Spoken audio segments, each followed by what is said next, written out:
The Red Bull Ring has become Red Bull's home, but will they be beatable this weekend after 3 races in which McLaren have arguably had the faster car? There is potentially no more beautiful circuit on the Formula One calendar than this. It is the Austrian Grand Prix, right in the middle of a triple header. Welcome to your weekend warm-up. Hello folks and welcome to the paddock here in Austria with me, Will Buxton, with Davide Valsecchi, with Alex Jacques, with Lawrence Barretto. Boys, welcome back. It's great to see you all. It is, I've got to say, far warmer than it was an hour ago when it was chucking it down with rain, thus the jacket, and the fact that I also spilt my lunch down my actual shirt. So you said it. Well, mate, come on, I'm not going to lie. 43 years of age. Great to have you back, Davide. How are you? Ciao, Will. Ciao, guys. Yeah, wonderful place. I'm very happy to be here. Also because in this circuit, usually we can see some very good races in the past, so I love this place. Alex, this is a fun track to commentate on. The races here, always fast and frantic. They are, and the weather, it can be right now roasting and then in a couple of moments' time raining sideways, which is why we absolutely love this place. We do, and news breaking this morning, Lawrence, that's oddly enough why we're in front of Alpine. Pierre Gasly has committed long-term to the team. Yeah, it was perhaps not the news everyone was waiting for. They want to know where Carlos Sainz is going to end up. But yeah, Pierre Gasly's committed his future to Alpine. He figured that was the best project that he could sign up to for the long term, and he'll be here till at least the end of 2026. Lovely stuff. Lawrence caught up with him earlier. Pierre, great to see you. Congratulations on the new deal, and to have that kind of stability over the next couple of years must be great. Just tell me how you're feeling to get that over the line. Yeah, I'm buzzing. I'm very, very happy, very excited for the future. It's a great news. It's been, long talks and conversations and trying to figure out what's the best for my future. And yeah, started quite early, as soon as Lewis kind of triggered the entire market back in January until now. So yeah, it's important to feel you're making the right decision for your future and putting everything. My heart always wanted to stay with Alpine because from the moment I signed with them, I've signed to achieve a lot more than what we've done so far, and feels like there is a lot to do together. But at the same time, with the start of the year it wasn't always that obvious. So I have had a lot of strong kind of signals, and I've seen a lot of improvements in the factory, back in Enstone, back in Viry, just in the processes we have, the new people that are coming in, and even though the performance on track is not great, I've just had a lot of reassurance of all the potential that we have, and I definitely think the team has all the capabilities and capacities to be at the top, and yeah, I'm just very excited to commit for the next few years.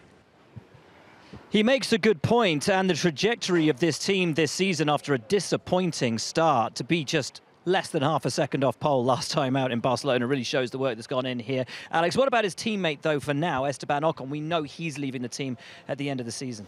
Yeah, Gasly's won the battle to lead that team, which is an intriguing one. For Esteban, we think he's going to remain in Formula One. We think his most likely destination is Haas. I think Esteban Ocon would be a great driver for that team. He's the sort of driver who thrives in the thick of it. That's exactly where Haas find themselves time in. Time again. The other seat, we believe, will go to Ollie Behrman, who's currently higher placed in the Formula One Drivers' Championship than he is in the Formula 2 Championship. We'll get onto that probably a little bit later. Also, news today, Lance Stroll. Shock is back with Aston Martin, but not just for the 1 year, Lawrence, a couple of years there. Yeah, I think that's what was important to the team and for Lance, is to get it out there that even though we knew that he was probably going to be here at the team next year, we didn't really know for how long. And I think this just knocks 2 years out where no one will ask him what your future is, because it's locked in, and we've never had that before, actually. It's always been a year by year, assuming he's going to be there, and I think that's just one thing they want to get off his back, because he's had a tougher run recently, and they kind of want him to try and find his form. Which brings us to the cork in the bottle, and these announcements keep being made, and none of them are the ones that we've been expecting for months, Davide, and that is Carlos Sainz, now seemingly with 3 teams to choose from. Yeah, Alpine maybe joined the battle, right? Yeah, Alpine, maybe Audi, and maybe Williams. I don't know. Alpine seems that is the strongest at the moment. Sometimes to the driver you give him the chance to have a bright future, but you want to be competitive at the present. And so for the next season, probably the best option that he has is to fight for and to choose Alpine. I think is going to be there. I don't know. I have this feeling that probably Alpine is going to be the best car in the next 1 or 2 years for sure, and probably is his best option. I think it's a really interesting point that you've mentioned Alpine and the results and being able to keep Carlos on the map. I think there's a real risk if he goes to one of the other two teams, he drops off, he goes on a run of getting out of Q1, and I think that's why it's taken him so long genuinely to make this decision. As of yesterday, he hadn't decided where he wants to go, and I think it's because he's got 3 contracts on the table. They've all got pros, but they've all got cons, and at the moment, normally for him in the previous career, it's been clearer where he's going to go. Jacques, is this a case of best-worst option? Yeah, it is. The moment that you get shown the door at Ferrari, doesn't matter what era of Formula One we're in, you're going to have to recalibrate. Now, sometimes you might get an option. We know where he wanted to go. It's not any of the 3 teams that are being mentioned. Yeah. The problem is his age, for me. Get this one wrong, it's very, very hard to fight your way back to the front of the field. So he's got to be with a team that he believes can at least give him a podium chance with this new era of regulations to come. It's absolutely fascinating. We were hearing in Spain that the ink was about to be put down on that Williams contract. It was all about to get confirmed and announced, and then in walks Flav, and everything changes. One driver who may actually find a fortuitous method of staying in Formula One should Carlos decide against Williams and decide to come here could be Valtteri Bottas. We've been talking about a potential return for him to Williams, but how does he see his future shaping up? Deadlines have been pushed a little bit again, so nothing new since last weekend. So still waiting for some pieces to fall into a place or a piece, and then things will happen. But that's not yet. So I don't think this week or next week much will happen. But maybe after Silverstone. So kind of a waiting game, but at the same time, yeah, I just need to focus on trying to get those points for the team. Interesting stuff from Valtteri. I don't think we've seen the last of him yet. I get a feeling he'll still be around next year. Now, one driver who, as we understand it, might not be around next year, might not even be around next race. He's celebrating his 250th Grand Prix this weekend, Lawrence Barretto. But words from Helmut Marko in the week. VCARB is a junior team. Daniel Ricciardo is not junior anymore. No, he's certainly not. I think he's seeing from weekend to weekend why he's going through this range of emotions, because I think one weekend he has a good run, then Helmut Marko comes out and makes those comments. I think sometimes he feels that Red Bull love him and they want to keep him, other times he feels that they don't. And looking at him today and hearing him talk today, it feels like it's maybe moving away from him at the minute, and maybe it is moving into Liam Lawson's favour. How much of this is still to do with the discord between Helmut Marko and Christian Horner? Because we know Christian loves Daniel.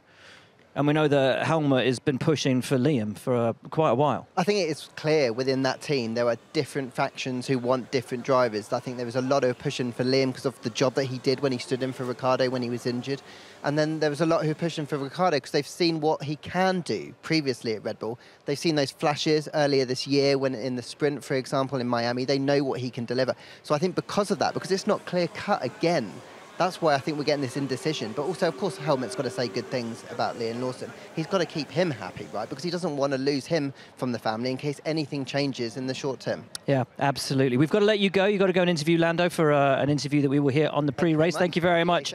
Lawrence, go immediately. Jacques, mate, quick one on this. VCARB was supposed to be making a clear move away from the Red Bull direction of old, where Red Bull made all the decisions at the team. It doesn't feel to me like that's actually coming true if it's still Marko and Horner deciding the drivers. I mean, you hit the nail on the head. It's about that power dispute. If Helmut Marko had had his way, Daniel Ricciardo would not have come back to that seat. Lawson would have come in there and they would have been like, hey, Danny Rick, you had your time. It's Liam Lawson's seat. So that ebb and flow of who gets the say for the drivers, which traditionally was Helmut Marko, but as part of a committee, that is key. And Daniel Ricciardo's caught in the middle of it. I feel sorry for Liam Lawson because he really took his chance last year. So a little bit of indecision going on there as everyone else sorts out their driver moves. Yeah, we can get, I think, a full grasp of why Daniel Ricciardo wrote on the back of his helmet last time out, not without a fight, if he has indeed been told that his days in Formula One are numbered. His message to everybody, particularly to Mr. Marko there, very clear, I'm not going down without a fight. Davide, welcome back to the show. It's everyone's favourite moment of the weekend warm-up. It's the 60-second recap. Oh, I know you've been so looking forward to this. Right, here you go, my friend. 60-second recap of the last Grand Prix in Spain. Are you ready? 3, 2, 1, go. Let's begin. Oh, Lando Norris on pole. The start was good, but not enough good because look, Verstappen on the inside. Norris close immediately the door. Who was the best one to approach the first corner? Completely late move outside line for George Russell. Took the leadership, but then Verstappen immediately, lap 3, outside line at the first break, took the lead back. And then the contact between the two Ferrari, not a great race for them, only 4th and 5th. The pit stop of Russell was not perfect. Look, the Ferrari after the pit stop, not a fantastic race, and then Hamilton came back on Sainz, maybe the best move of the race. Late break at the end, and then Lando Norris tried to recover position, and taking the position to Russell was amazing. That overtake because took so long was Piastri that at turn 7 at the end took the position. And then, check it out, was the mistake, little one, but he just missed the corner. At turn 4 was a little one. The best one, by far, was Verstappen. Another day, another victory. And Lando Norris was close to the victory, but maybe not enough. Only 2 seconds away from a great victory. McLaren on top, but Norris just missed it a bit. Maybe the strategy? Oh. A Valsecchi commentary. Inject it straight into my veins. Hello, Jolyon Palmer. Welcome to the show. Hello, thank you very much. It's hot, isn't it? It's just, the sun's just come out and it is scorching. Check it out, come on. It's going to be like 28 degrees, 29 degrees all the way through this weekend. What a Spanish Grand Prix we were treated to, Jolyon. Verstappen a winner again, but McLaren clearly the faster car. Yeah, I think so. I mean, it was pretty close between them in qualifying and the race. But what I like is a race that's won with the driver making the difference. And I think that's what happened with Max. He got a good start, better start than Lando. And he made that move on George Russell that was so crucial, set him up for the win. And then once Lando was stuck behind George, he just couldn't quite make it through. The buffer was built. Anytime he tried to do strategy, he had to deal with the Mercedes as well. Max's first few laps won it.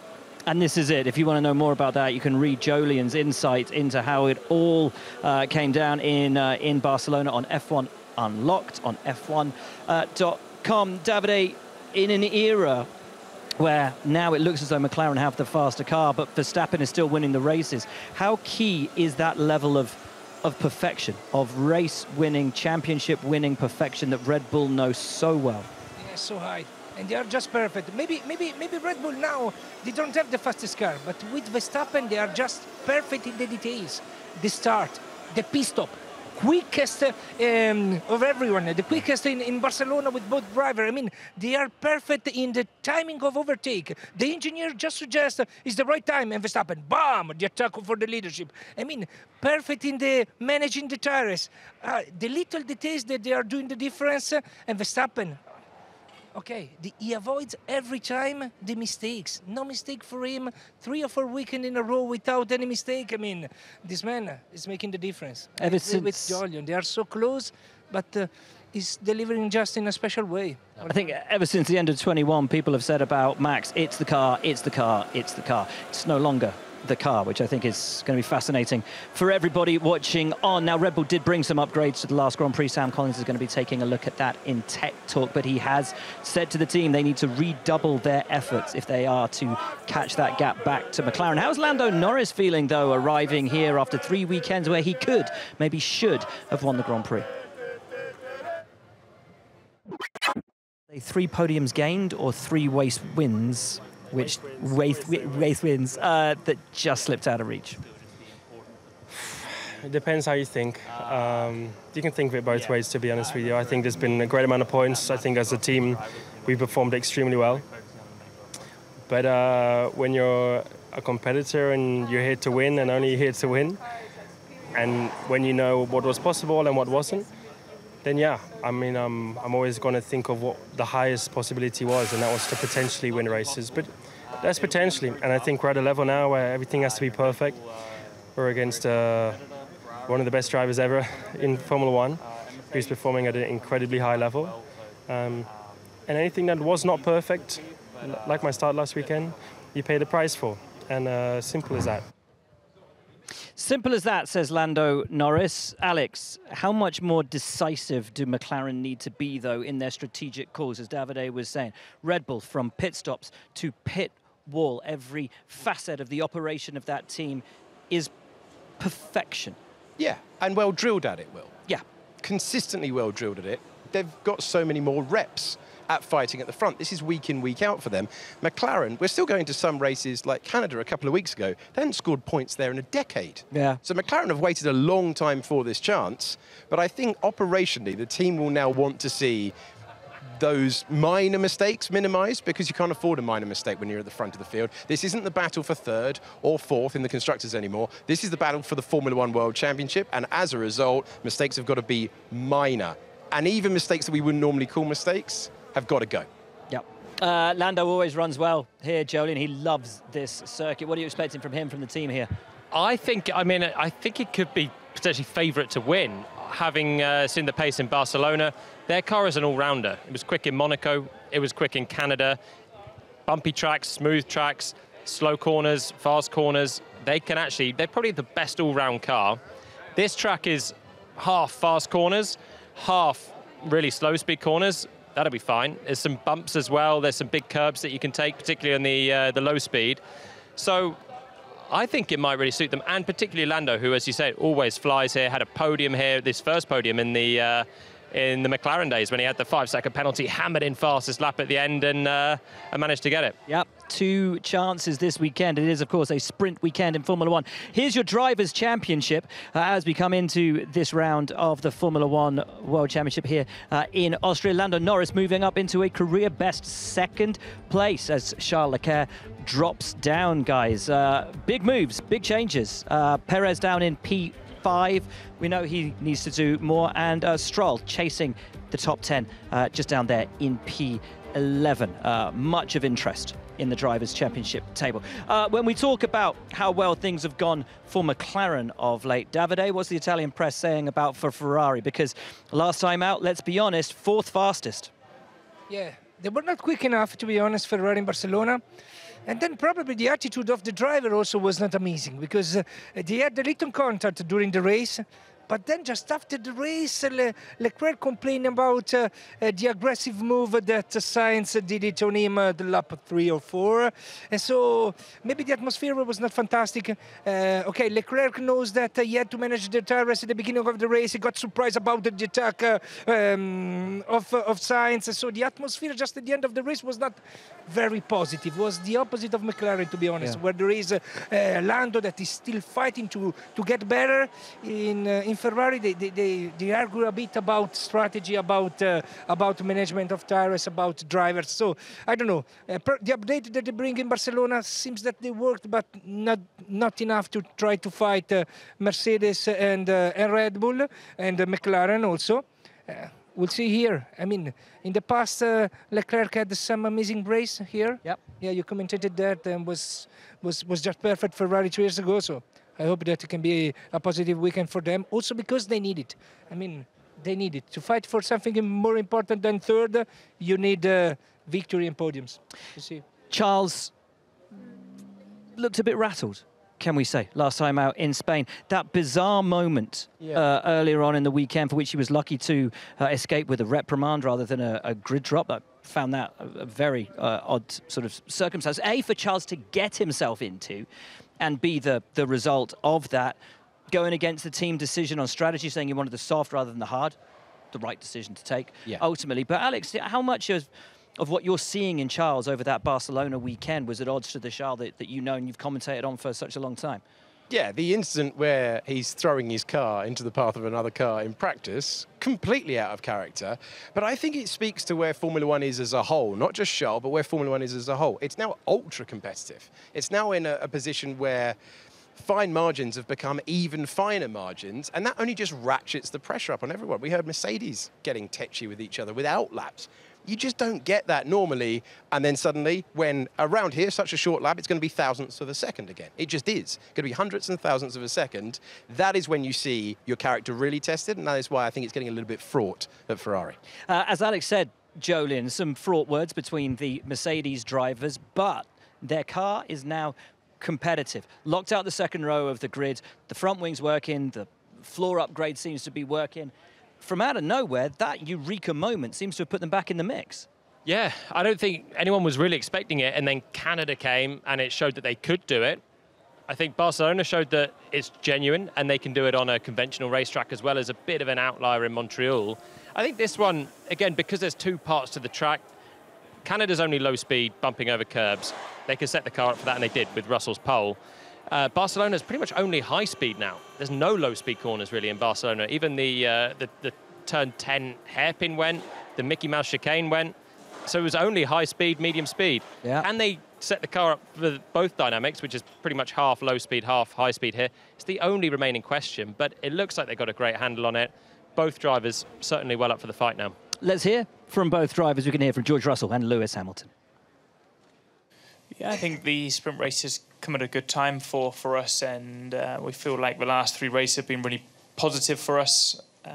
Coming here, obviously, very different circuit once again.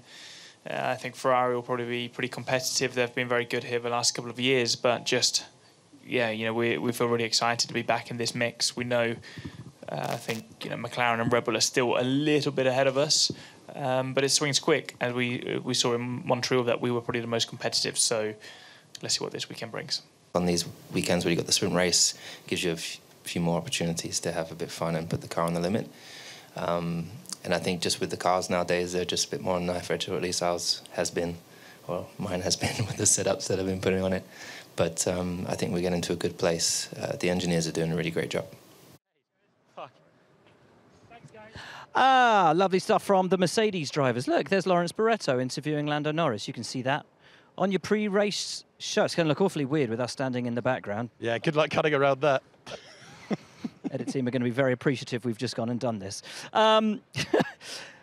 We've had 4 different pole sitters, 4 teams on pole in the last 4 races, Davide. How exciting is this for Formula One? Yeah, it's going to be fantastic. Also because here pole position is not so important, because the track gives you the chance to recover in the race. It's easy to overtake. But it's extremely important for Mercedes to take the victory. I mean, he's the only team of the top 4 that he missed the victory. Ferrari had it. Lando Norris had his first in his career this year. Red Bull with Verstappen had plenty of it. But Mercedes is lacking. He had the chance in Canada. He missed it. Maybe too many mistakes of George. And now if he has the chance, we have also the sprint race. They can shine. I mean, I think it's the right circuit to have the other new surprise. Mercedes is missing for the victory. I think with how close it is now, though, track position is actually becoming more important again. So we saw in Canada, as soon as Max hit the front, Max won. When George was in the front, you sort of wondered the race was still open. When Lando took the lead, looked like he could win it. It's about keeping those drivers behind you, and it's not like the days where Verstappen could start 10th and come through. And we saw it in Barcelona again. Norris and Verstappen were the only 2 that could really win it. But Max got the jump at the start. They were so evenly matched, and then having Russell in between them, it counted for something. So qualifying, even though it's all close and you can overtake here, because a 10th can be a row's difference, could be 2 rows difference, it's so crucial to be at the front, because overtaking a Mercedes now, not a given. No, because Max could get past George, Lando couldn't, and ultimately that's what threw the cat amongst the strategic pigeons. Jolyon Palmer talking about strategy. How's your fantasy team doing? I don't know if I've even still got a fantasy team at this stage. It's not gone well. So the last sprint race did for me badly in Miami. The first one actually did for me even worse. I'm just thinking out loud, going through all my my fantasy problems now. I had Fernando Alonso in China, sprint race. He didn't finish. He was on course for, remember he was on course for a podium? Alonso was having the drive of his season. I thought, this is genius, I've got him in. Ow, 2 laps to go, butchered it. Can we just point out, for Will's sake more than anyone, you've got to lock it in before the sprint race. Before the sprint race, but you can lock it in after sprint qualifying? Don't rant about it. How does that make sense? We don't have that much time on the show. It's just, anyway. Doesn't matter for me. I completely forgot to do anything with my team last time. Anyway. Someone's got to catch winter, otherwise we'll... Before the sprint race, you lock it in. Okay, right. Now, track limits were, of course, a massive topic of discussion here over the last few seasons. How many drivers got laps taken away last year or were under investigation? A lot. 3,072. But this year, not so many, because they have changed the track, particularly down at T9 And T10, Niels Wittig from the FIA, has been explaining exactly what they've done and why. So the change that we requested is to have a curb and gravel beyond, because that's a natural deterrent. We still have the fact here that we have a 2-meter wide curb, which is just enough to put a Formula One car on top of that.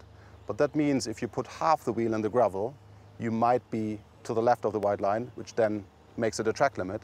Just to avoid that situation, and we were not able to cut or remove the second curb, we just said, okay, we're going to shift a little bit the white line. So we said we're going to paint everything that is less than 1.5 meters. We painted black.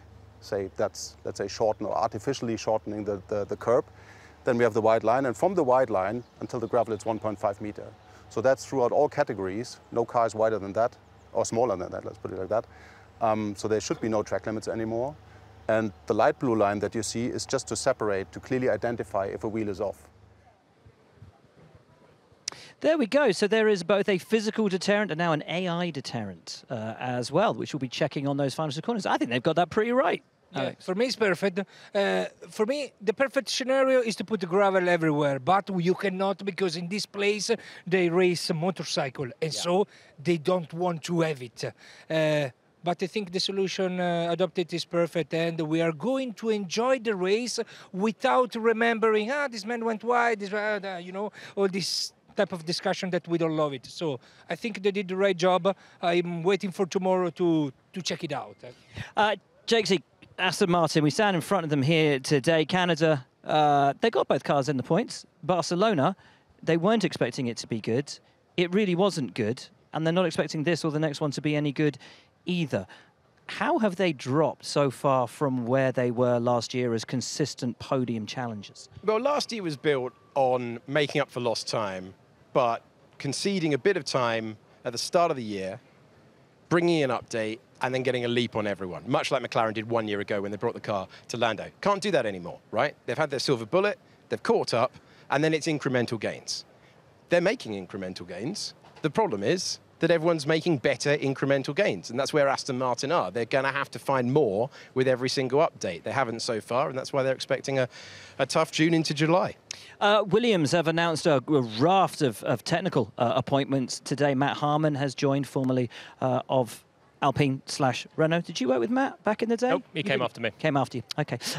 Anyway, 26 appointments they've made there at Williams as they look to move up the grid. They'll be hopeful for a better weekend after a very disappointing Barcelona. And VCARB as well, Jolyon, that upgrade package on the car really not working for them. Is that a case of a 1 step back, 2 steps forwards, or are they going to have to scratch their head if they don't find that path forward?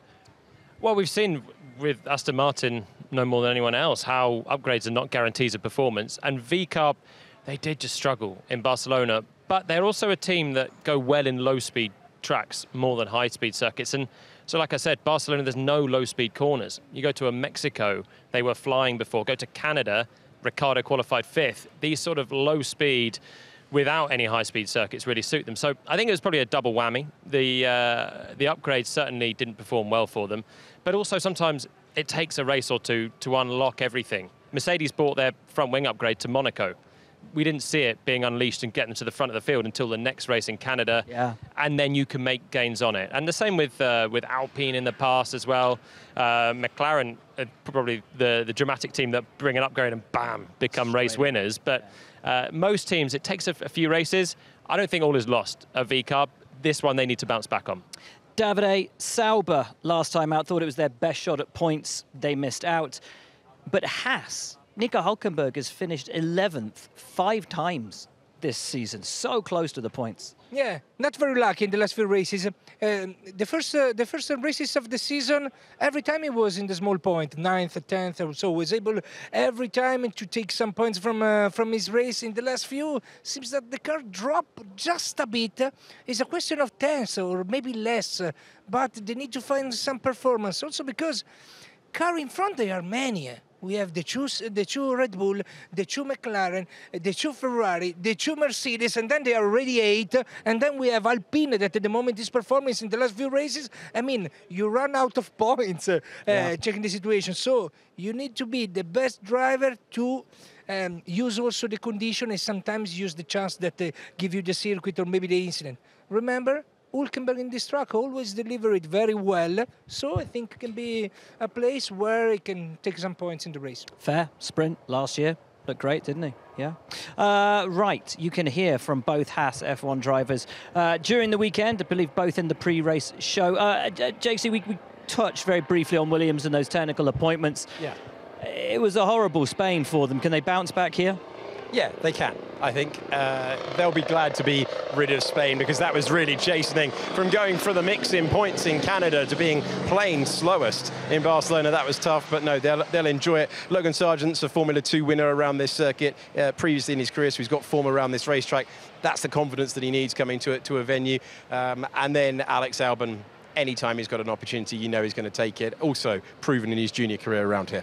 Beautiful stuff. Right, here's where you can catch everything throughout the weekend here on F1 TV. Without forgetting, of course, it is a sprint weekend. We kick off with the first and only practice session of the weekend at 12:15 tomorrow, before the sprint qualifying session at 4:15 local time. The sprint itself, 11:20 Saturday morning, with qualifying at 3:30, bringing us through to Sunday race day here in Spielberg. The Formula 1 Qatar Airways Austrian Grand Prix, 2 p.m. local time.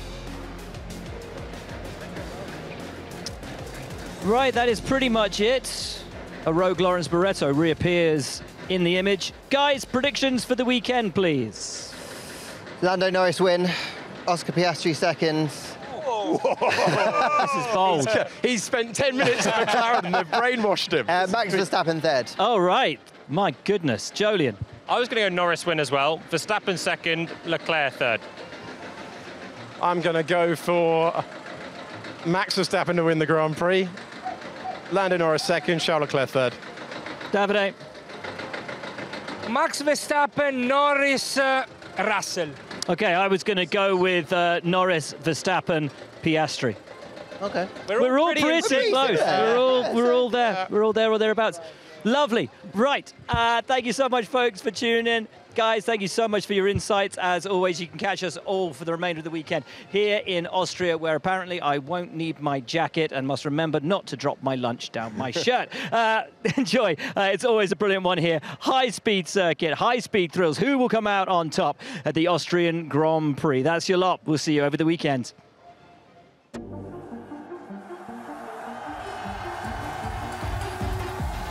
Welcome to the Austrian Grand Prix.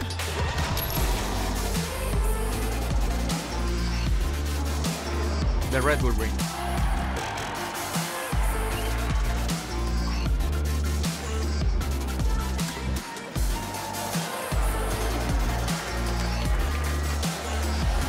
Yeah, that was an amazing race, guys.